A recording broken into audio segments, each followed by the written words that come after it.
Recording is ready. Well, thank you again so very much for speaking with us. My job isn't really to interview artists, but they said Shanice got the interview with you, and she said your name in our board meeting, and I went, and they gave it to me. They were like, "Oh, you know her?" And I was like, "Yeah, yes, her." And they That's gave me lovely. So I was so excited. I'm so excited that you're here. You're so absolutely fantastic. Thank you. I'm such a big fan. So first off, I think congratulations are in order. Earlier this month, you turned 26. Oh, You've thank you. called, Yes. you've called your 25th year your godless year and a year of abandonment. So congratulations are in order for the ending of such a chapter and the I beginning of will say, because this is a college radio station, so if you're in college, don't be afraid of being 25. It doesn't have to be bad. But sometimes certain years are better than others. No, definitely. But congratulations. And speaking of exciting things happening in your 26th year, you're playing All Things Go Music Festival at the end of this month. You've made appearances at international music festivals before. You played the Basilica Block Party in Minneapolis a couple years back. But correct me if I'm wrong, this is like your first major US music festival appearance, or one of them. How are you feeling? Is this First an of all, updated research moment slay. for you? Slay the research. Thank you, thank you. I'm feeling very excited. I mean, obviously the lineup at All Things Go is just out of control. Like when my team first told me about it, I was like, I kind of didn't believe them. I was like, there's no way that's actually gonna like be the final lineup, like when I'm there. But it is. And like in addition to being so many of my heroes and like people I've admired for a long time, it's also a bunch of like my peers whose work I really love, who are like my friends. So it's like there's so many women. Like I'm super, super excited to be on this lineup. I feel like I read out the lineup in like or just in the office with my coworkers, and someone was like, "This is like the best music festival ever, like ever." It's It's so really good. it's so good. How does playing a festival like this, alongside so many other acts and people you admire so much, compare to playing your own show at a smaller venue? For you personally, as a performer, is sharing a stage more intimidating or less?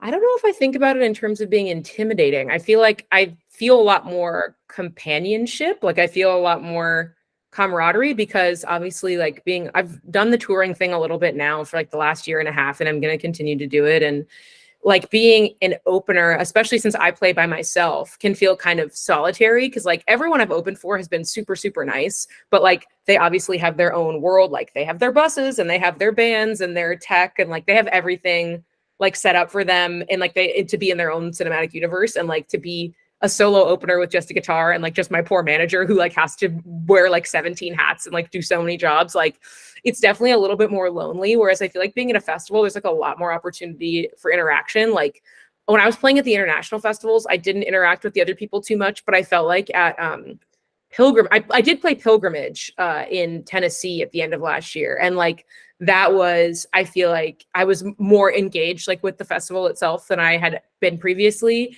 And it definitely felt like a lot less lonely. Like I felt like I was in like part of like a much larger party, which was really fun. And I feel like this festival is going to be that like times 1,000 just because I know so many of the people personally that are playing. I know Muna is playing, and you opened for them on their North American tour. Is that very exciting to see them again? I don't remember if we're playing on the same day. So I'm doing this festival in the middle of another tour. I'm opening for Joya Latakun at her like her East Coast North America dates. And I play All Things Go on the 30th, and then I have another show with Joy on the 1st. So I'm not gonna see anyone on the second day. Devastating. I'm so bummed. But I'm hoping that like some of the people on the second day are there on the first day and I'll be able to hang out with them.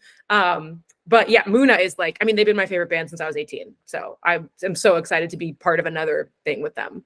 That's so amazing, and we wish you luck. And booked and busy, we love to hear it.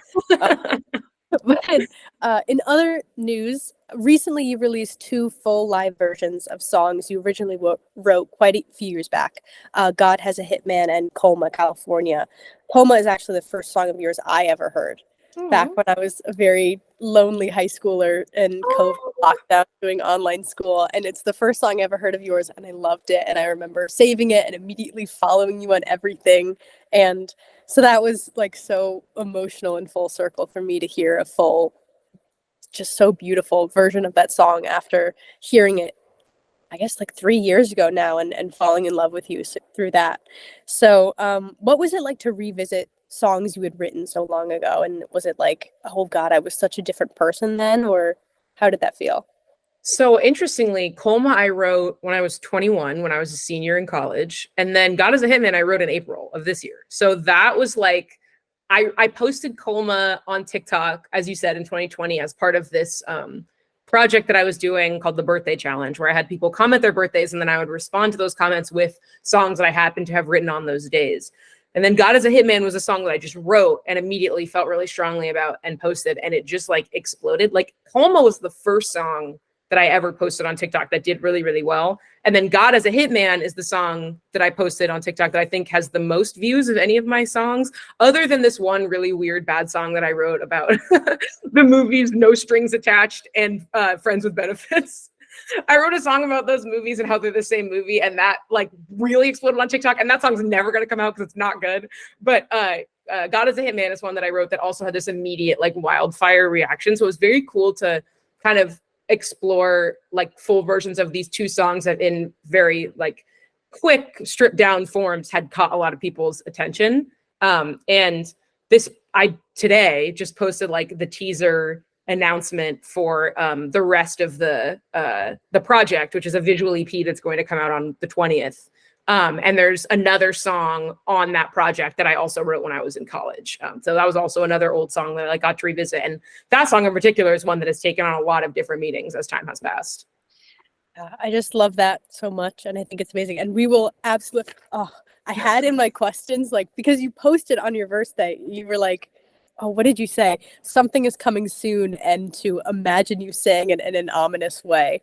And I was going to ask, "Oh, can you tease anything?" And then 2 hours before I jumped on this interview, your live visual. We can talk about it now. Your live visual EP. It wasn't supposed to be like this. This came as a complete surprise. This is the first new material I think you've put out in quite a bit, and so exciting. What can you tell us? What can you tell us about It Wasn't Supposed to Be Like This? Because I personally am on the edge of my seat. So I've wanted to do like a live visual project of this kind for a while. I wanted to do live performance videos, and originally I wanted to do live performance videos in a bookstore. That was like my original vision. This is something I've been talking about with my team for genuinely years, and it's always been something that we've been like, oh yeah, we love that, and then like kind of kicked it down the can as like other priorities came up. And so for this, I was like, we have to shoot this live visual EP in a bookstore, and then it became very obvious that that was going to be cost prohibitive because bookstores are a lot more expensive to rent than recording studios to film in, as it turns out. Um, and also I realized like the whole point of this project, the reason I wanted to do it is because I feel like my strength is as a writer and as a live performer. Like, not that I'm very proud of my records. I'm very proud of my debut album. I think it's beautiful and amazing. And I think my producer Rocky did an incredible job on it. And at the same time, I feel like the core of who I am is as a storyteller and as a live performer. And I feel like there's so many people who have never seen me play live because I grew my following online and I have done some touring, but I obviously haven't gone everywhere. And so I wanted to figure out a way to bring like the magic of live performing into this digital space. I also love long form projects. Like, I know that we live in the age of short form digital content and everything's 30 seconds, but like, I like trust my audience and I believe in their intelligence. And I think that if you give someone something that's 20 minutes long, they'll watch the whole thing if they like are passionate about it.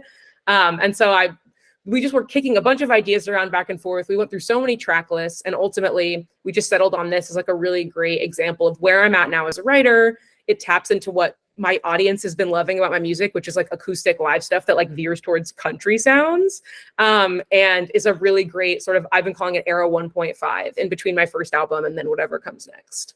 I love that. And I love that we are on the topic of future projects and you kind of delving into new undiscovered territory, because something else I really wanted to ask is something I've always admired about you and your music is how multifaceted you are. You're often described as an indie folk artist, but you've also delved into country and even jazz influences in the past. Is there a genre or style, and you can talk about how you wanted to delve into country, But is there any genre or style you haven't written in or performed in yet that you would like to explore in future projects? That's a great question. I mean, Tried I feel like the thing that would push me the most out of my comfort zone will probably be making like a rock record, which like who knows if that would ever happen. I feel like I am interested in like engaging with R&B more. The reason that I've steered away from it is because I know that like as a Black woman making folk music, pop music, country music, you give people an inch and they'll take a mile. And if I do anything that even remotely seems like it's R&B, people are like, she's an R&B artist. Like one of the fascinating early stories of my career was in 2020. At the beginning of 2020, I put out my second single, Wolves, and that song was covered by a magazine who called it a soul song, which I read that and I was like, I don't think this is a soul song, but I'm not, who cares? I got covered in a magazine, cool.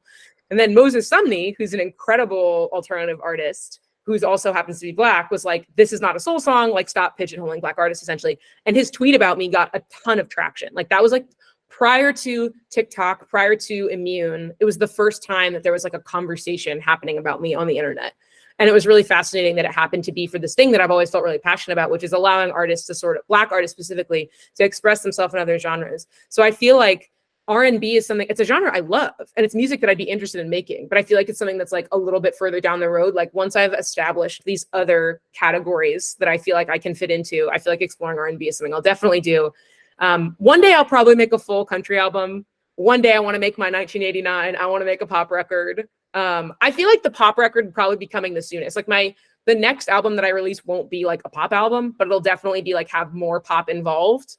And I think at some point I'll do like a full pop record, a full country record for sure. Oh, well, I can't wait. I just really wanted to ask because I think I love that we're in an era where people can just try new things and step into a new style, into a new persona when they want to. I know someone that we both admire a lot. I'm a huge Eliza McLam fan. And Queen! I know! I love her. And Salt Circle was so soft and just beautiful, and it made you it reminded me of my childhood so much. It was so like it was such a beautiful, just sweet, made you cry album. And then she just came out with Mythologize Me, and she's just shredding, and it's so good. It's so good. Oh, I've been listening to Mythologize Me on loop. I love that song, and it was so cool to have Eliza open for me at Moroccan Lounge a couple years ago. And I love her podcast. I just think she's the coolest ever. No, I make every single one of my friends listen to that song, and everything. But it's just, I think it's so amazing when women who it is amazing when women, I agree. It is amazing when women, but when, Eliza was for a while just kind of not pigeonholed exactly, but that was kind of what you expected. It was very sad, soft girl on her guitar, and then more of an acoustic sound. And then she just woke up one day and she was like, I'm not going to do that anymore. I'm going to shred. I'm going to be angry.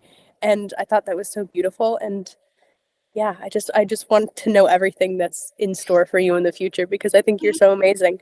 But yeah, and I'm so excited for that country album.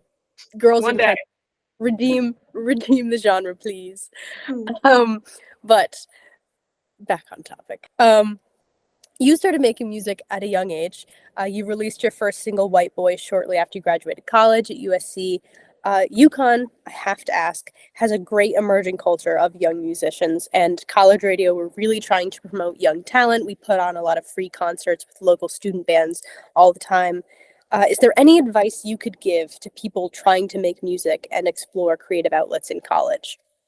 I think the most important piece of advice is to like build laterally. Like I think a lot of times when you're like in your late teens and early 20s, like it feels really tempting to like try to find someone who can like discover you and like pull you out of obscurity. Like I feel like that's a fantasy that a lot of young artists have, myself included. Like I just hope that like one day it would just happen, like a switch would flip. But ultimately, like the only thing that really is guaranteed to work is like building with the people who are at the same level as you. And obviously, like if you meet someone who wants to help you, like explore that. And like if there's a way to have a relationship with an older mentor that is, that works for you and that isn't exploitative and that allows you to like still have control of your career, that's wonderful. But something that I tried to do a lot was working with other people that were just in my class and at my school and were doing the same things that I was doing. And one of the things that I did was I had this very weird short-lived project called Major Pop Records, because we were pop majors in the pop program. So it's like Major Pop Record. I was so clever. And I was just like, I'm going to collaborate with as many people in the pop program as I can. And I'm just going to have sessions with everyone and post all of our songs on this SoundCloud account. So I ended up doing, 7, 10 collabs before the project lost steam. But my goal, it was my way of making friends, because like I'll just meet everyone in all the other grades, and I'll write songs with them and I'll interview them about their writing process. And it'll just be my way of like ingratiating myself with my peers.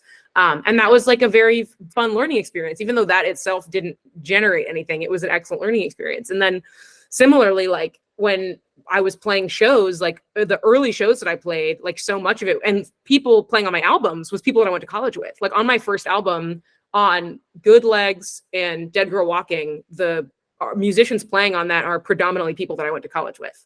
There's a couple of other musicians on there as well. Like my producer played some stuff. A great guitar player named Keith Askey played some stuff as well. But I put together a band of people that I were in the pop program at USC.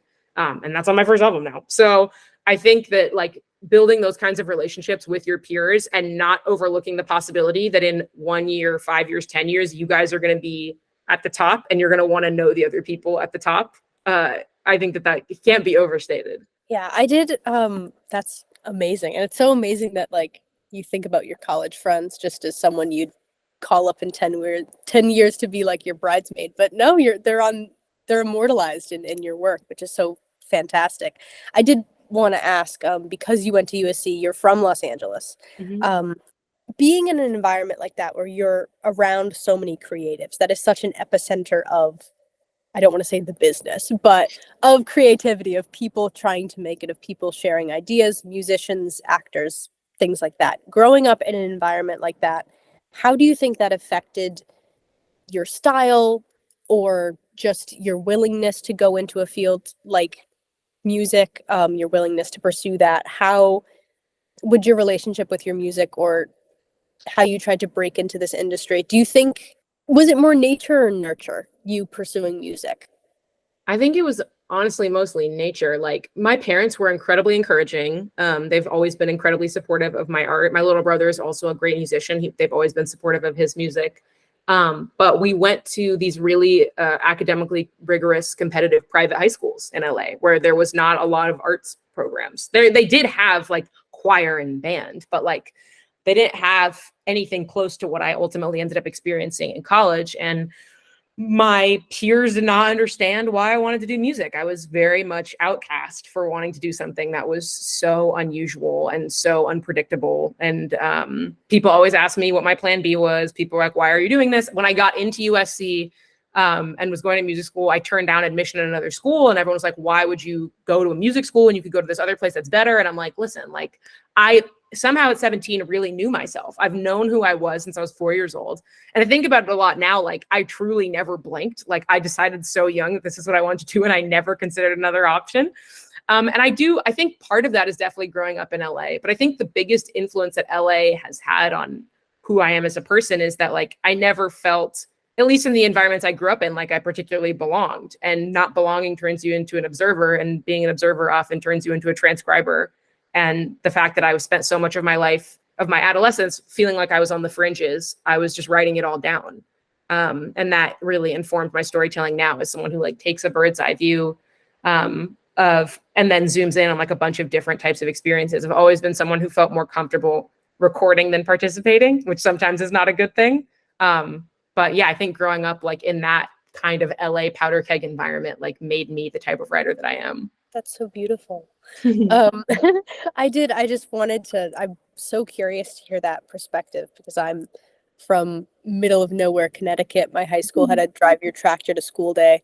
So very, very opposite growing up. And I like how somebody approaches creativity being somewhere that feels so like drained of any of that, as opposed to Los Angeles sounds like fantasy land to us here in good old Storrs, Connecticut. But that was really beautiful, and you can absolutely hear that in your music. I think you your style of writing is so personal and beautiful, and it not only as just a young woman, when listening to your songs about love and heartbreak, and when I was in and out of my very first relationship here at college my freshman year, I remember just you on loop. It's so funny because what will we be to each other if the world doesn't end? You're so right for that. Like, you were so right for that. I wrote so much of that, including Immune. All of that music had been written before I was ever in an actual relationship. It was just me being like, I think it would sound like this. I do think if someone loved me, it would sound like this. And I was right. I was right on the money. No, I've listened to your music, since I've discovered you like 3 years ago now, but I remember, like, I never dated in high school. I was 18, almost 19 years old, starting college, still no one had ever even asked for my phone number. And I remember, like, discovering your music and you talking about that experience and kind of feeling like you were falling behind and how it affected, your self-worth. And I was like, bars. I know that. I know her. I do make music for the people who bloomed very late. I do feel like that is where a lot of my listeners land, and I love it. And we love you for it. Oh, we love you. Well, I love you so much. But I still can't believe I'm talking to you. But that was all I had for written down questions. But did you want to talk about any other announcements you're gonna pull out of your sleeves today, or anything? Do you have any questions for college radio? I think it's so wonderful that you're doing this. I'm so glad there's this program here for you guys. And like, I hope that you always have like this much enthusiasm about the music that you love, and that, like, if you continue to work in the music industry, that it doesn't make you jaded. And I mean, I've been working, like, seriously, like, I met my team when I was 21. And so, like, I've been doing this kind of seriously for like 5 years, and there's definitely been ups and downs, but overall, like, I still feel like very connected to the kid that I was, that fell in love with music when I was really young. And I hope that that is something that is true for you as well, and for all of your friends at the radio station.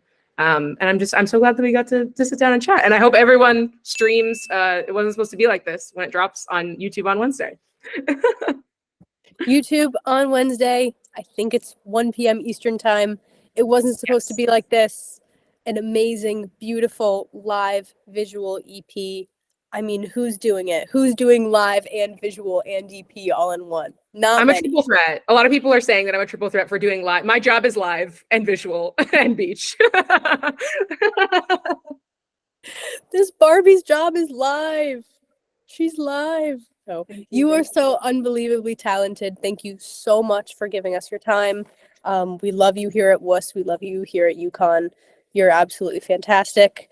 If you ever want to come in, hop on a broadcast, 91.7 FM, WHUS stores. We would love to have you anytime. You're our hero. You're our queen.